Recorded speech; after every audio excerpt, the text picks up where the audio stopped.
세상에는 두 종류의 아이가 있다.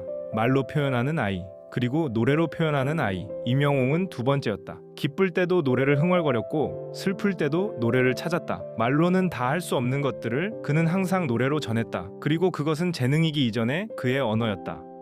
포천의 봄은 진달래꽃으로 시작된다. 산자락마다 분홍빛이 번지는 계절, 그 계절에 어울리는 별명을 가진 아이가 있었다. 임영웅. 친구들은 그를 진달래꽃이라 불렀다. 이유는 단순했다. 노래를 너무 잘 불렀기 때문이다. 학예의 무대에 서면 달라졌다. 평소엔 조용하고 수줍던 아이가 마이크 앞에 서는 순간 눈빛이 바뀌었다.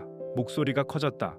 어깨가 펴졌다. 선생님들은 수군거렸다. 저 아이 나중에 뭔가 되겠다고. 관객석에 앉은 어머니 이현미 씨는 매번 같은 자리에서 눈물을 훔쳤다. 아이의 목소리가 강당을 가득 채울 때마다 그 자리에서 어머니는 확신했다. 이 아이의 길은 저 무대 위에 있다고. 진달래꽃이라는 별명은 놀림이 아니었다. 봄마다 피어나는 꽃처럼 무대 위에 오를 때마다 활짝 피어나는 아이. 그 이름은 그에게 딱 맞았다. 임영웅이 처음 노래에 빠진 건 어머니의 라디오 때문이었다. 저녁마다 부엌에서 들려오는 라디오 소리, 밥 짓는 냄새와 함께 섞이던 그 멜로디들.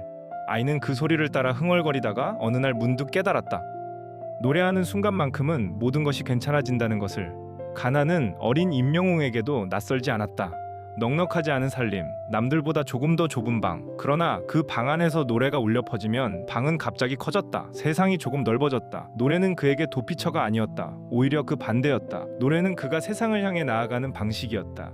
말이 서툴 때도 노래는 유창했다. 감정을 설명하지 못할 때도 노래는 표현했다. 임영웅에게 노래는 언어였다. 가장 솔직하고 가장 자유로운 언어. 초등학교 시절 그가 즐겨 부른 노래들은 또래 아이들이 좋아하는 동요가 아니었다.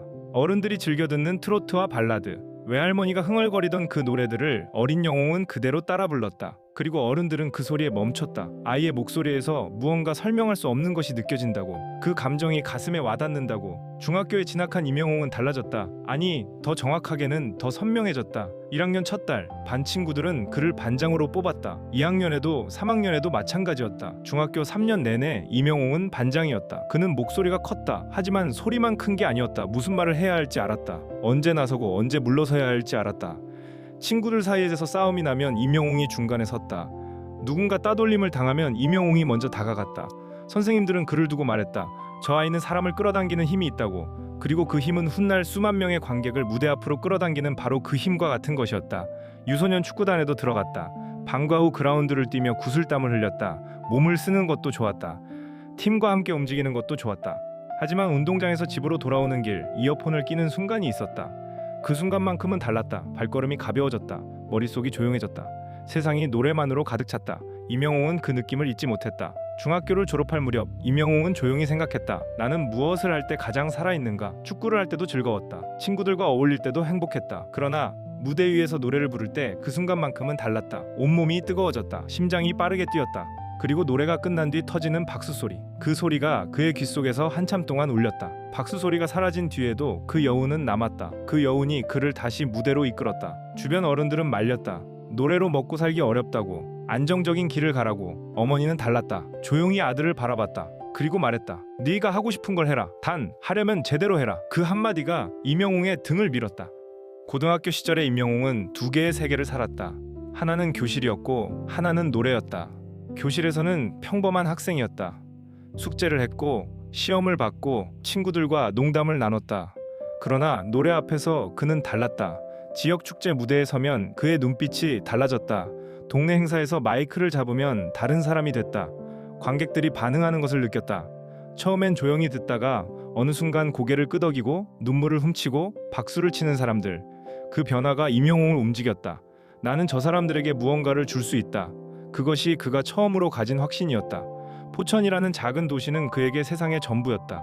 그러나 어느 순간부터 그 도시의 경계가 보이기 시작했다. 더 큰 무대가 있다는 걸 알았다. 더 많은 사람들이 있다는 걸 알았다. 그리고 그 사람들 앞에서도 자신의 노래가 통할 거라는 것을 임영웅은 어렴풋이 그러나 분명하게 느끼고 있었다. 어머니는 알고 있었다. 이 아이는 노래가 없으면 살 수 없다는 것을. 가난한 살림에서 아들을 홀로 키우는 것은 쉬운 일이 아니었다. 남들보다 더 오래 일했고 더 많이 참았고 더 자주 혼자 울었다.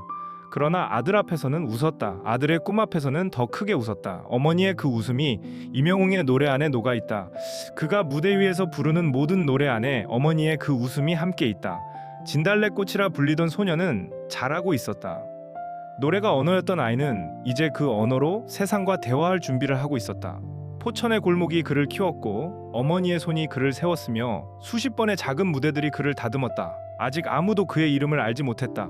아직 차트에 이름 한 줄 없었다. 아직 팬도, 방송도, 스포트라이트도 없었다. 그러나 임영웅의 안에는 이미 불씨가 있었다. 꺼지지 않는 불씨, 누가 알아주지 않아도 타오르는 불씨. 그 불씨의 이름은 하나였다. 노래. 그리고 그 노래는 머지않아 대한민국 전체를 태울 것이었다.